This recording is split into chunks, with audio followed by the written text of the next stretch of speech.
Comunidad, sean bienvenidos y bienvenidos por supuesto a un episodio más de Relatos Oscuros. Hace unos días les compartí en la pestaña de comunidad que íbamos a estrenar nuevo audio, y lo prometido es deuda. Espero que estas mejoras de verdad ayuden a que disfruten más los episodios.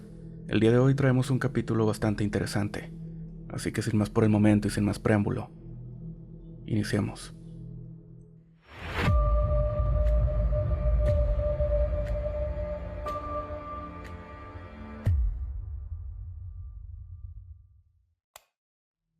No sé por dónde empezar, pero si alguna vez te ha tocado estar solo en una capilla de velación en la madrugada, entenderás por qué ya no vuelvo a aceptar ese turno. Yo trabajaba en una funeraria en Zacatecas. Es una zona donde todo queda medio lejos y el silencio se siente más pesado. No era un trabajo fácil, pero pagaban bien, y la mayoría del tiempo era tranquilo, hasta que dejó de serlo. Entraba a las 8 de la noche y salía a las 6 de la mañana. Me tocaba limpiar, revisar que las capillas estuvieran listas para los velorios al día siguiente, acomodar flores si llegaban temprano, ese tipo de cosas. De vez en cuando sí había servicios nocturnos, pero la mayoría de las veces estaba solo, con uno o dos cuerpos recién ingresados en la parte de refrigeración. Te acostumbras, o eso crees. Una noche como a la 1 de la mañana, estaba en la oficina echándome un café.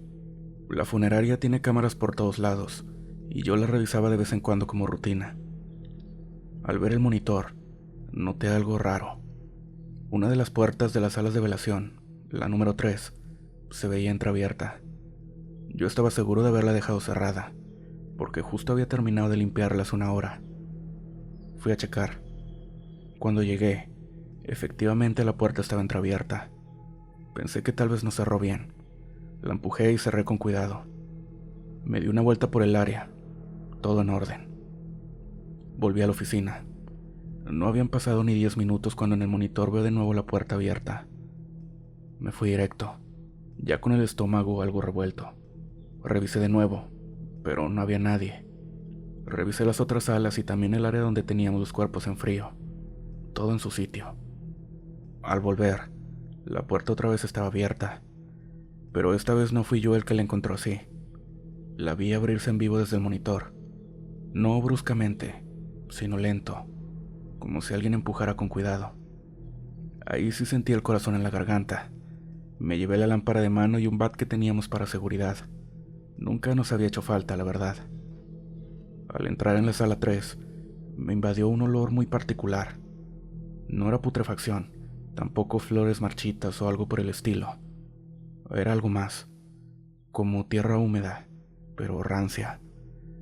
Un olor que no debería de estar ahí, prácticamente. No había ventanas abiertas ni nada que explicara el aroma. Caminé hasta el centro de la sala donde estaba el altar vacío, y de pronto se apagó la lámpara. No se cayó ni se le acabaron las pilas, simplemente se apagó. Me quedé en la oscuridad total por unos segundos que me parecieron eternos. Cuando volvió la luz al pasillo, logré ver una sombra al fondo de la sala. Estaba parada justo donde colocábamos los féretros. No sé cómo explicarlo, pero no parecía una persona. Era alta, pero como desproporcionada. Al parpadear ya no estaba. Salí de ahí con el corazón acelerado y traté de no pensar demasiado. Me encerré en la oficina y subí el volumen de la radio. Aguanté lo que restaba del turno sin pararme de nuevo de la sala. Y a la mañana siguiente le conté al encargado, quien únicamente me dijo: «Ni modo, te tocó verla». No me quiso explicar más. Durante las siguientes semanas empecé a notar cosas muy intensas. Las luces titilaban siempre en el mismo pasillo. A veces se escuchaban golpes en la pared del cuarto frío. Una vez incluso me tocó limpiar sangre en el piso de la sala. Sangre fresca, y nadie había sido velado. Y no era una mancha, era un rastro que salía desde el altar hasta la puerta. Me aseguré de revisarlo todo. No había restos, ni explicación lógica. El encargado me dijo que no hiciera preguntas. Así que así lo hice. La última noche que trabajé ahí también fue la peor. Teníamos un servicio de velación en la sala 1. Gente tranquila, pocos familiares. A eso de las 3 de la mañana, una señora entró corriendo a la oficina llorando. Me decía que alguien estaba dentro del ataúd. Corrí con ella pensando que estaba en shock por la pérdida, pero cuando llegamos, el ataúd estaba cerrado y se escuchaban golpes desde dentro. 2 y luego 3 golpes secos. Todos los presentes escucharon. Algunos salieron corriendo, otros simplemente se quedaban paralizados del miedo. Llamé al encargado que vivía cerca, y cuando llegó, pidió que salieran todos menos yo. Abrimos el ataúd. El cuerpo seguía ahí, inerte. Sin embargo, sus manos estaban posicionadas diferente. Parecían apretadas, como si hubiera forcejeado. Pero el cuerpo estaba rígido, ya embalsamado. Era prácticamente imposible que se hubiera movido. Ese día renuncié. Ya no me importó el sueldo, ni las horas, ni la estabilidad económica. Algo pasa en esa capilla, algo que no se puede explicar. No sé si tenga que ver con las almas que ya no descansan, con rituales que hayan hecho ahí o simplemente con energía acumulada. Pero si algo aprendí, es que no todas las puertas deben abrirse, aunque estén entreabiertas. Buenas noches.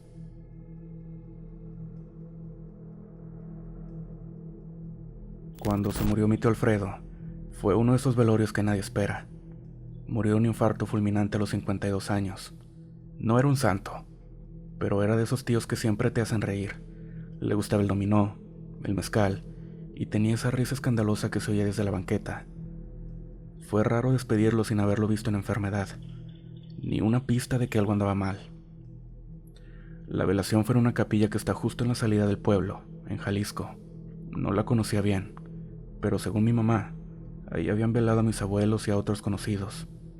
El lugar no era muy grande, pero tenía lo necesario. Una sala de velación, una pequeña oficina al fondo, y un baño compartido y una zona de café medio triste. Todo lo demás estaba rodeado por un campo y calles de terracería. La familia siempre ha sido muy tradicional. Gente de rezar, de no dejar solo al difunto, de quedarse toda la noche aunque el cuerpo ya no escuche, prácticamente. Así que yo, por ser de los pocos que andaban ahí sin hijos, me ofrecí a quedarme en el turno de la madrugada. Ya eran como las 2:30 cuando mi prima y su esposo dijeron que se iban a dormir al coche, que si pasara algo que les avisara. Me quedé solo tomando un café en un vasito de unicel, viendo el ataúd. No soy religioso, pero sí tengo respeto.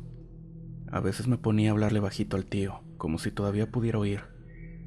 Le decía que le íbamos a extrañar, que mi mamá estaba destrozada, que ojalá nos echara la mano desde donde estuviera.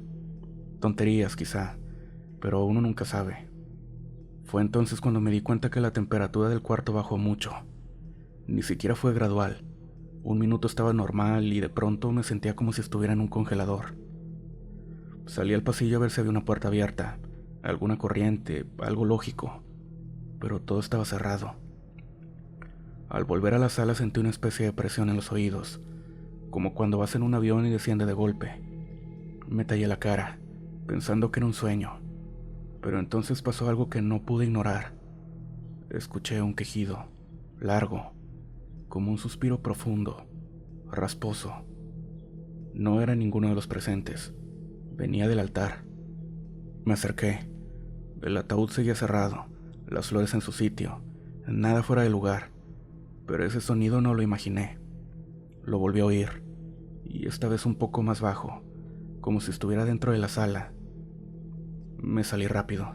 Fue a buscar al personal de la capilla, pero la oficina estaba cerrada. Golpeé. Nadie respondió. Cuando volví, la sala estaba distinta. Las luces, que antes eran blancas y constantes, ahora parpadeaban con un tono amarillento. En el fondo, donde estaba la cruz, me pareció ver una figura, quieta. No tenía forma clara, más bien era como una silueta. Por un momento pensé que alguien había entrado, y grité: ¿Quién está ahí? No hubo respuesta. Caminé lentamente hasta el altar, y no había nada. No quisiera sonar exagerado, pero el ambiente era asfixiante, una mezcla de miedo y presión en el pecho. Me temblaban las manos y el café se me había derramado en el pantalón sin que me diera cuenta. Me senté en una banca, tratando de calmarme, hasta que escuché una cosa. Pasos. Pasos lentos, pesados, que venían desde el pasillo. Me levanté de golpe, me asomé y no había nadie, pero los pasos seguían. Parecían dar vueltas alrededor del cuarto, como si alguien estuviera inspeccionando. Al mirar hacia la puerta vi algo que me hizo quedarme paralizado de miedo. Era mi tío, o bueno, algo que se parecía a él. Vestía el mismo traje con el que lo habíamos velado, la misma corbata roja que le puso mi mamá, pero su cara estaba rara. No tenía expresión, no me miraba. Caminó por el pasillo sin tocar el suelo, como si flotara. Entró a la sala, pasó junto a mí de hecho, y desapareció frente al ataúd, así como si se hubiera desvanecido en el aire. Me quedé helado, por supuesto. No pude moverme por minutos. Cuando por fin reaccioné, fui directo al coche donde estaban dormidos mis primos. Les pedí que me ayudaran a quedarme despierto. Les inventé que me sentía mal, que el café me cayó pesado. Obviamente no les conté nada. A la mañana siguiente, cuando llegaron los familiares, fui con uno de los encargados de la funeraria. Le pregunté si había cámaras de seguridad, algo que confirmara lo que yo había visto, algo que pudiera decir que no estaba loco. Me dijo que sí, que tenían una en el pasillo principal y otra en la entrada, pero que la del pasillo llevaba días fallando. Le pregunté si era normal lo que me pasó. Me vio serio y me dijo: a veces cuando el alma no está lista, no se queda quieta. Ya no he vuelto a una capilla de velación desde entonces. El tío, dicen que se fue en paz, pero yo no estoy tan seguro. Lo que vi esa noche no fue un sueño ni una ilusión. Era él, o algo que usaba su cara. Y te juro, por todo lo que más quiero, que mientras lo vi cruzar ese pasillo, algo dentro de mí me decía que no era su última despedida, sino la primera de algo que todavía no entiendo. Buenas noches.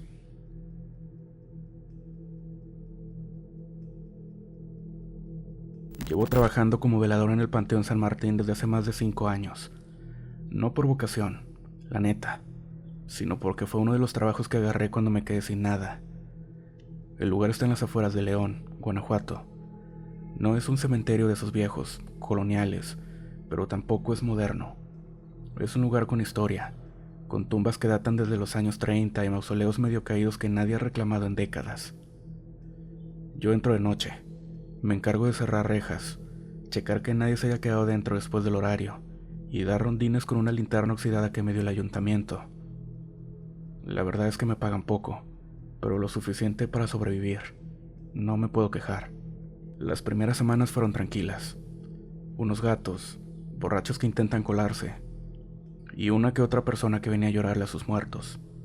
Pero desde hace un año, comencé a notar cosas que no sabría cómo decir sin que suenen a una locura. Todo empezó una madrugada de agosto. Andaba haciendo mi segundo rondín, a eso de las 2:00 de la mañana, cuando vi algo en el pasillo principal. Una figura parada junto a la capilla. Pensé que era una persona, como ya era habitual, una de esas que se saltan las bardas para hacer sus cosas. Caminé hacia ella con la linterna apuntando, y le grité que se saliera, pero no respondió. Cuando me acerqué lo suficiente me di cuenta de que no era una persona, era una silueta, un bulto oscuro, alto, pero sin rostro ni forma definida. Brincó directo hacia una lápida y desapareció, como si se lo hubiera tragado el suelo. Me quedé parado. No dije nada. Como cualquier persona, lo primero que hice fue pensar que era superstición o fatiga, pero esa fue solo la primera. Una noche después, mientras revisaba la parte vieja del panteón, oí algo que me dejó sin aliento. Voces, muchas voces, pero bajitas, como si estuvieran rezando. Me asomé entre las tumbas y no había nadie. Caminé entre las cruces de piedra y seguían, un murmullo constante, como si todo el lugar estuviera orando a escondidas. Volví rápido al módulo, cerré la puerta con seguro y puse música para no escuchar nada. Después empecé a ver a una mujer, siempre en el mismo lugar, junto a un nicho sin nombre, vestida de blanco con la cabeza agachada. Aparecía justo cuando el cielo estaba nublado, a veces incluso lloviendo, pero nunca se movía, no caminaba, no hablaba, solo estaba ahí. Al principio me acerqué para ver si necesitaba ayuda, pero cada vez que lo hacía, Desaparecía en cuanto cruzaba cierta distancia. Una noche me armé de valor y llevé mi celular para grabarla. Cuando vi que estaba ahí empecé a grabar, pero en la pantalla no aparecía.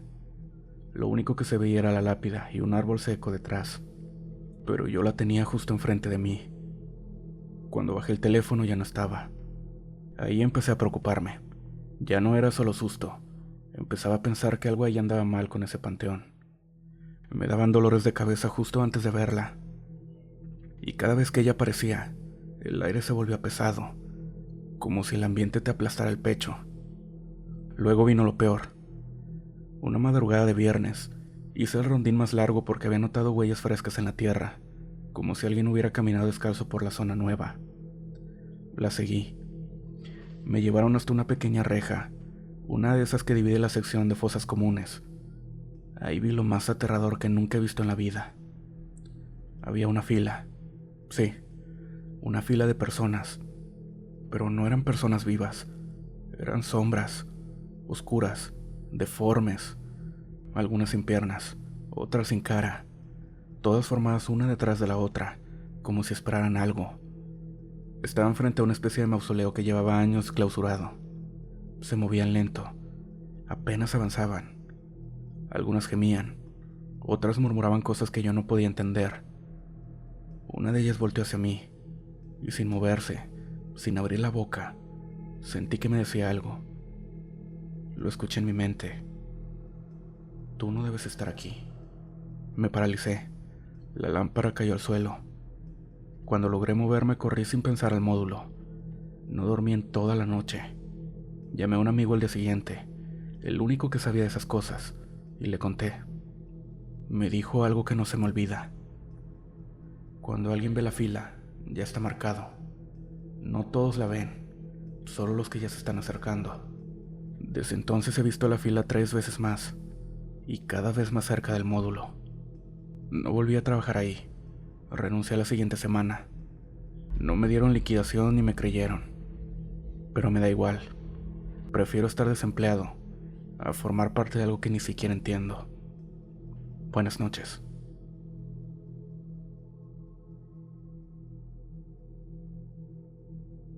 Les voy a contar algo que no le cuento a cualquiera. No porque me dé pena, sino porque la mayoría no me creería. Pero tú que escuchas este tipo de cosas, ahí va. Yo antes trabajaba en la central de abastos de Puebla. Cargaba costales, cajas, ya sabes, chamba dura. Pero después de una lesión en la espalda y unos recortes, me quedé sin trabajo. Un cuñado que conocía gente me contactó con una vacante en un panteón. Jardines de Recuerdo, se llama, por la 14 Sur. Al principio hacía turno de día. Acomodaba flores, barría pasillos, ayudaba a los visitantes, pero cuando el velador de la noche renunció, sin decir nada, me ofrecieron el puesto. Nadie lo quería porque decían que en las noches se sentía raro, y no se referían al frío. Pero bueno, uno tenía deudas que pagar y tenía que comer. La chamba era sencilla: hacer rondines cada hora, revisar que las velas no estuvieran prendidas, que no hubiera gente colándose, ese tipo de cosas. Y aunque al principio me incomodaba entrar solo entre las lápidas, con el tiempo me acostumbré. Hasta que una noche de octubre, como a las 3 de la mañana, vi algo que me marcó. Estaba haciendo mi recorrido y pasé por los nichos nuevos. Todo normal, hasta que noté que en el nicho 243 había flores blancas, rosas frescas bien puestas, y junto a ellas, una taza de café humeante. Te juro por lo que más quieras que todavía tenía vapor. Me saqué de onda por ese nicho. Según yo, llevaba años abandonado. De hecho, ni nombre tenía en la placa. Pensé, a lo mejor vino alguien a dejarle esto a escondidas. Pero eran las 3 de la mañana. No había nadie. Caminé un poco más y escuché algo que me paró en seco. Un silbido bajo. La melodía era inconfundible. Amor eterno. La misma que ponen en todos los entierros. No te miento. Sentí como se me encogía el estómago. Volví a acercarme al nicho, y ya no había nada. Ni flores, ni taza, ni nada. Solo polvo. Como si lo que vi hace un minuto nunca hubiera estado ahí presente. Al día siguiente, con toda la curiosidad del mundo, revisé el registro del cementerio. El 243 sí tenía un nombre, pero lo más raro fue que en los comentarios del archivo, a mano, Decía, pedía café cada noche, así como si alguien lo hubiera escrito como dato importante. Pasaron unos días y traté de olvidarlo, hasta que una noche en mi caseta encontré mi taza, la que siempre uso para el café, llena hasta el tope, caliente. Pero yo no lo había servido. Encima del café flotando había una rosa blanca. No supe si llorar o correr o qué hacer. Solo apagué todo y me quedé en silencio hasta el amanecer. Hablando con uno de los trabajadores viejos del panteón le conté lo que me pasó. Desde entonces no me acerco a ese muro por nada del mundo después de medianoche. Si paso cerca, bajo la mirada y sigo de largo, porque a veces, a la misma hora, el sistema de cámara se reinicia solo, siempre a las 3 de la mañana. Cuando lo revisábamos el día siguiente, aparece una silueta parada frente al nicho 243. Algunos dicen que es un error del sistema, otros que es una broma, pero yo sé lo que vi y lo que olí, porque todavía hay noches en las que el aire se llena de olor a café recién hecho, aunque nadie esté preparando nada. Y si tú preguntas ahí por el nicho 243, se hacen los que no saben, porque en los panteones el problema no son los muertos, el problema es cuando alguien no se quiere ir. Buenas noches. Comunidad, con eso concluimos el episodio del día de hoy. Espero que las historias hayan sido de tu agrado, y pedirte que si aún no estás suscrito al canal lo puedes hacer aquí abajo. De igual forma, si nos escuchas en Spotify, te pido de favor que actives la opción de seguir. Esto ayuda mucho a que el contenido siga creciendo y la familia crezca aún más. Sin más por el momento, nos vemos en el próximo episodio de Relatos Oscuros.